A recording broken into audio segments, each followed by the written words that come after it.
तकरीब में शामिल होना मेरे लिए एजाज़ की बात है और यहाँ पे आके मुझे अपनी तवक्को से ज़्यादा खुशी भी मिली और वो उस अपनाइयत का भी एहसास हुआ जो यहाँ जितने लोग मौजूद हैं उन्होंने आज की जो हमारी मेहमान है जिनके एजाज़ में ये तकरीब है उनके साथ जिस तरह से अपनी मोहब्बत का इजहार किया। अब जिस तकरीब के मुंतज़मीन में शहज़ादा ज़ुल्करनैन साहब होंगे तो उसमें ये सवाल ही नहीं पैदा होता कि ये किसी को बुलाएं और वो ना आए। उसकी वजह ये है कि इनका बुलाने का जो फ्रीक्वेंसी है या तसलसल है वो इतना ज़्यादा है कि बंदा कहता है जल्दी जल्दी तकरीब हो,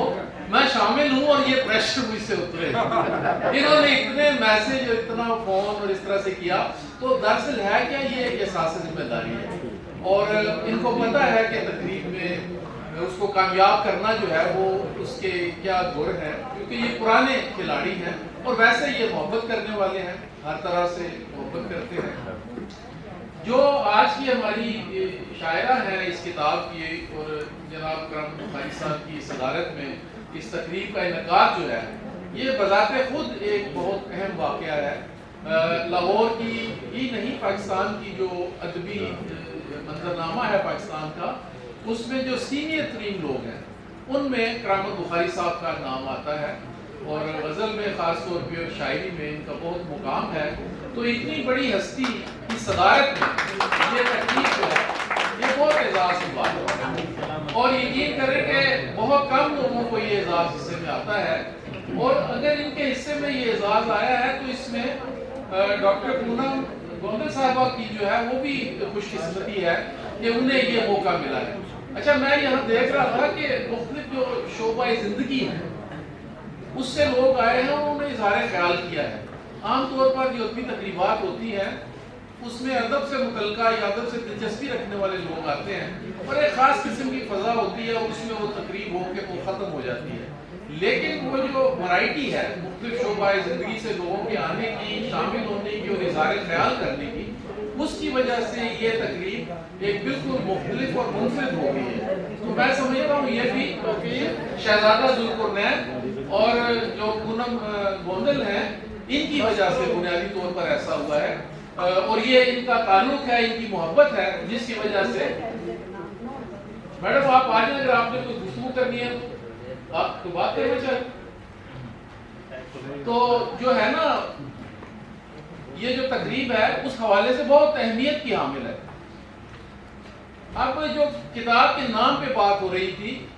फराज साहब का एक शेर है कि उसकी आंखों को कभी गौर से देखा है फराज, रोने वालों की तरह जागने वालों जैसा। तो आप ये देखिए कि जब एक शायर आंखों के हवाले से कहेगा वो यही कहेगा, लेकिन जब एक शायरा जिसने खुद जिंदगी मोहब्बत में बसर की है वो अगर कहेगी तो वो यही कहेगी मेरी आंखों से मोहब्बत कर लो। अब यहाँ आंखों की बात हो रही है और उन्होंने इस बात का इकरार भी किया कि ये मेरी आंखें हैं। ये इकरार करने के पीछे आप इसको समझने की कोशिश करें कि इसके पीछे है क्या। यानी उनको अपनी शायरी के ऊपर इतना ज्यादा एतमाद है, इतना कॉन्फिडेंस है कि वो इस रियलिटी को कबूल कर रही है कि भाई ये मैं हूँ जो इस किताब के अंदर हूँ। वरना हमारे यहाँ शायर जो हैं वो आमतौर पे ऐसी रियलिटी को नहीं कबूल करते हैं और इनका इस तरह से कबूल करना इनकी सच्चाई की अलामत है। और आंखों का आपको पता है कि उसका बसीरत और बसारत दोनों के साथ ताल्लुक होता है। जो बसारत है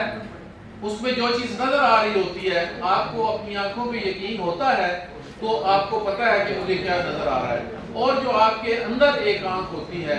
जो कि एक थर्ड डायमेंशन को आपके सामने एक्सप्लोर करती है, वो बसीरत है जिससे आप जिंदगी को देखते हैं, समझते हैं और उसकी बहुत सारी शक्लें आपके सामने आती हैं। आप इस किताब में शामिल नज़मों को देखें,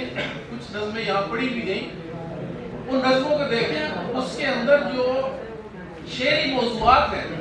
उसके बहुत सारे ऐसी डायमेंशंस हैं जो उससे पहले यहाँ पे कभी पेश नहीं की गई। तो उन मौज़ूआत को इन्होंने बहुत मोहब्बत से, बहुत करीने से, बहुत सलीके के साथ वो यहाँ पे पेश किया है اور یہ جو موضوعات کی ورائٹی ہے یا جو تنوع ہے یہ بہت کم شاعروں کو نصیب ہوتا ہے، اور پونم گوندل صاحبہ کی اس کتاب میں بہت خوبصورت وہ نظمیں ہیں، وہ بہت ہی اچھے انداز سے ان کا اظہار ہے۔ تو میں سمجھتا ہوں یہ اردو شاعری کی ابھی ایک اور بات بھی ہو رہی تھی کہ یہ کوئی ایسی شاعری نہیں ہے کہ جس کو پڑھ کے یا سنا کے اس لیے آپ کو سنائی جاتی ہے کہ آپ کے اوپر ایک غلبہ طاری ہو جائے، اس کے روب میں آ جائے۔ محبت جو ہے وہ تو روب میں آنے والی چیز نہیں ہے نا، محبت تو سرایت کرتی ہے آپ کے اندر، آپ کو سافٹ کرتی ہے۔ اور میں دیکھ رہا تھا کہ پونم گوندل صاحبہ جو عاجزی اور جو انکسار مجھے اور جو ایک احترام ان کی شخصیت میں نظر آ رہا تھا، اور جس کا وہ اظہار کر رہی ہے، مہمانوں کو بلا بھی رہی ہے، ان کو ویلکم بھی کر رہی ہے، ان کو اٹھ کے، تو دیکھیں یہ ہماری تہذیب ہے۔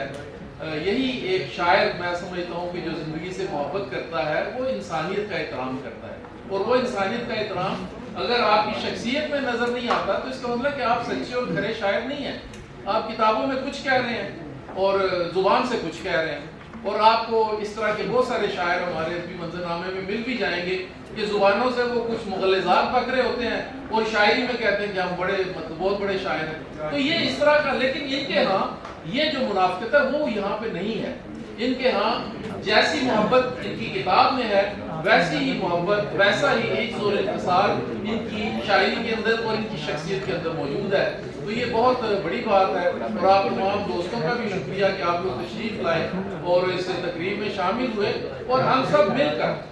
بنیادی طور پر ان کو یہ انکریج بھی کر رہے ہیں کہ یہ تیسری کتاب انشاءاللہ جیسے وہ کہہ رہی ہے اس کے بعد اور بھی کتاب آ رہی ہے، اور اس شاعری کو جاری رکھیں گی، اور انہیں جاری رکھنا چاہیے، کیونکہ اس میں وہ باتیں جو وہ خود کہنا چاہتی ہیں، یہ کوئی اکتسابی باتیں نہیں ہیں، یہ کوئی کتابوں رسالوں سے پڑھ کے لکھی ہوئی باتیں نہیں ہیں، یہ وہ فیلنگ ہے جو ان کی اپنی ہے۔ تو ایسی سچی اور کھری باتیں جو ہیں وہ ہمیں بہت کم ملتی ہے شاعری میں، اور خاص طور پہ جو خواتین کے ہاں یہ جو اعتماد ہے جس کی بہت سخت ضرورت ہے وہ ان کے ہاں ماشاءاللہ بالکل کچھ یہ اس میں لیڈنگ رول میں ہے، اور ان کا بہت شکریہ، اور شہزادہ صاحب کا بھی بہت شکریہ کہ مجھے تھوڑا ٹائم دیا گفتگو کرنے کا، آپ دوستوں کا بھی بہت